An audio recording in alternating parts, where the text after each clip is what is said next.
Today's generation is the most religious generation in world history. No other generation is so focused on religion and religious issues as today's generation. For example, there are about 450,000 Catholic priests spread all over the world, with about 55,000 of these Roman Catholic false prophets and false teachers right here in the United States.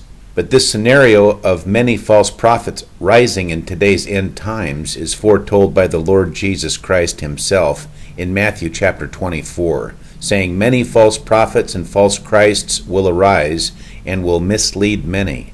In fact, the world today has as its number one problem a religious problem, being the Jerusalem Temple Mount.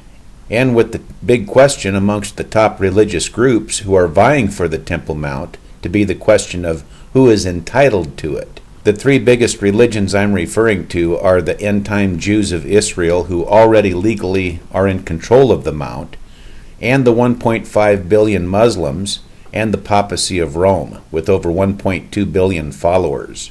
Not to mention the other 6 billion people in the world, and world leaders themselves, who have general favor and even admiration for the Pope.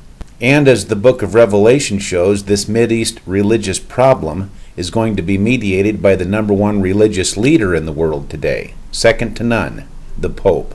This is already in plain view with the next meeting between the Pope and Israel's Knesset already scheduled for this upcoming December 2013. This meeting predicates on both parties having already announced their intentions of finalizing the fundamental agreement. This is huge Bible prophecy right in front of us, and specifically matches and confirms Daniel 9:27's prophecy of Antichrist, the Pope, and end-time Israel signing a 7-year agreement which will virtually start the final 7 years in human history, being the 7-year tribulation period. In fact, the 7-year agreement will not be signed this December, but the December meeting is definitely a forerunner and the template for the coming signing of a 7-year agreement.